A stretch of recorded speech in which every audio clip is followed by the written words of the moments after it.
Hi! In this video, pag-uusapan po natin kung ano ba ang bonds, stock, and mutual funds. By the way, my name is Enrica Tasareno, BSED English 1C. Most people have heard that investing is the best way to accumulate wealth. Investment is the use of assets to earn income or profit.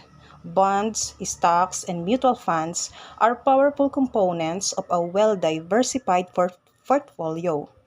That is why it is important to understand what these investments are and how they differ. So let's start with bonds. Bonds is an investment designed to help a government or a corporation raise money to finance their business. Issuers can be cities and states.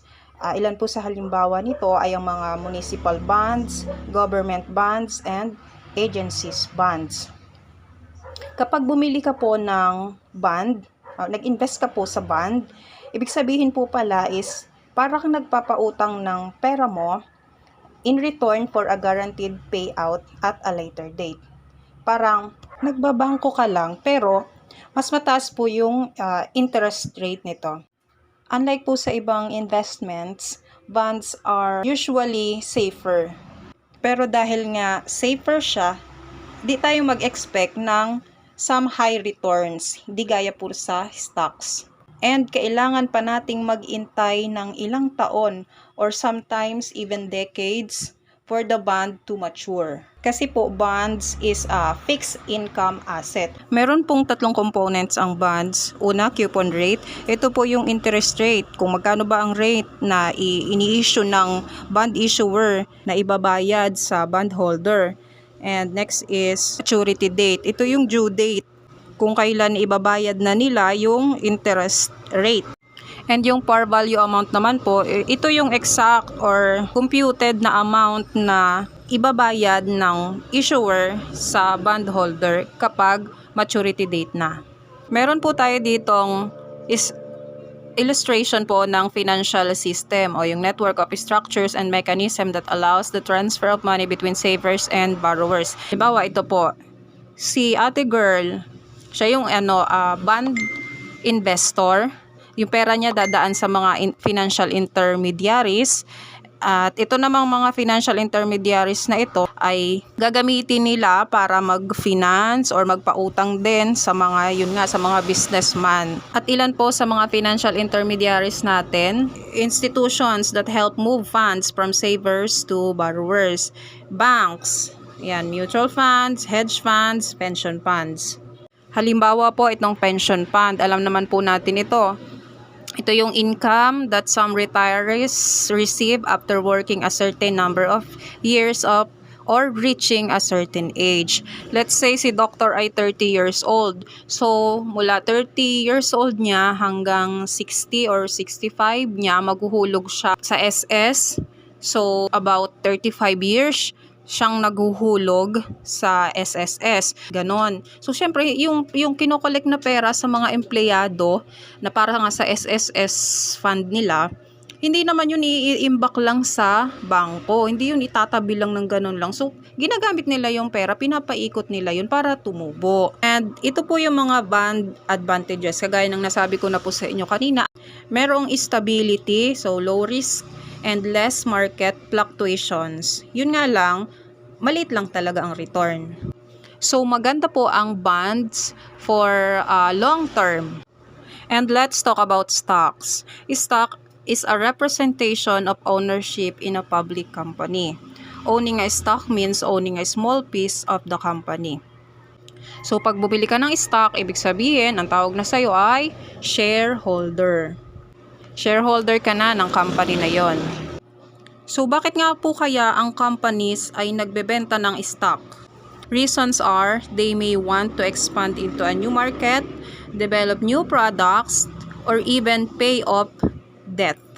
Ayan, so ibig sabihin pala, pwedeng kailangan lang nila ng malaking kapital para mag-expand ng kanilang negosyo, or maaaring sila ay hindi naman palugi, parang gipit din sila. IPO, ibig sabihin initial public offering. Ito yung first time ng isang kumpanya na magbenta ng stock. There are two ways for stockholders or shareholders to make money sa stock. Number 1, dividends. Dividends are profits paid out 4 times a year to all shareholders or stockholders. Siyempre po, yung size ng dividend ay nakadepende sa profit ng kumpanya. Second is capital gains. Ito po yung tubo kapag ang stockholder ay binenta na niya yung kanyang stock for more than they originally paid for it. For example, binili mo yung stock ng 1,000 pesos and then ibinenta mo na yung stock mo na at 2,000 yung bumalik sa'yo. So, ibig sabihin, tumubo ka ng doble, tumubo ka ng 1,000, yun yung capital gains. Ngayon naman, kung sakaling binenta mo yung stock mo ng mas mababa, kumbaga lugi ka, capital loss. Kaya nga po ang stock is risky to purchase as their prices can change unpredictably, but the bigger the risk, the bigger the potential reward. For example po, yung kumpanya na Starbucks, nagbebenta sila ng stocks kasi mag-expand sila ng business nila kapag naging successful at lumaki yung kita nila dahil sa nakalikom nga sila ng puhunan para sa mas pagpapalaki ng kanilang negosyo. Bilang shareholder tayo, dahil nagbili tayo ng stocks nila, tataas din yung value ng stocks natin. Pero syempre, hindi naman mabilis ang proseso ang resulta sa ganyan. So, ang stocks is long-term din siya. Kaya kung halimbawa bumili ka ng stock sa other public company, tapos napansin mo na ang tagal umangat ng presyo, kumbaga negative pa rin siya at hindi tumataas yung presyo, kalma ka lang kasi for sure ginagawa ng company yung lahat ng makakaya nila dahil ayaw rin naman nilang magsara ang kumpanya nila.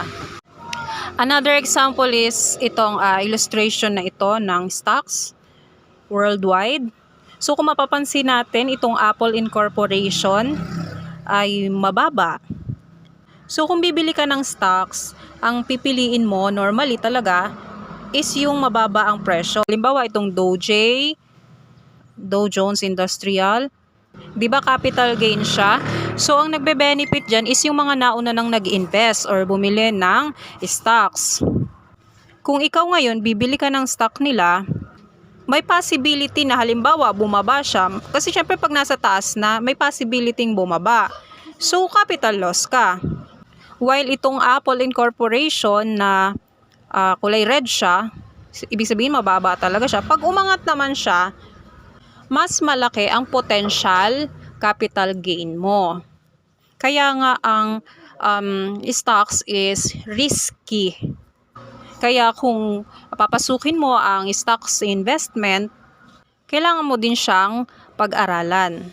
Pero sa ngayon, pwede mong kopyahin na lang yung mga stocks na binibili ng mga professional at mga expert na pwede mo na lang kopyahin yung kanilang portfolio. But it is more important yung tinatawag natin na diversification. Kumbaga hindi ka magre-rely sa isang company lang. Kasi for example, yung lahat ng pera mo, ininvest mo lang sa isang stock. What if mangailangan ka na ng pera? Tapos ibebenta mo na yung stock mo, kaso bagsak presyo pa siya. So manghihinayang ka na ibenta yung stock mo. And let's go to some vocabulary sa stocks.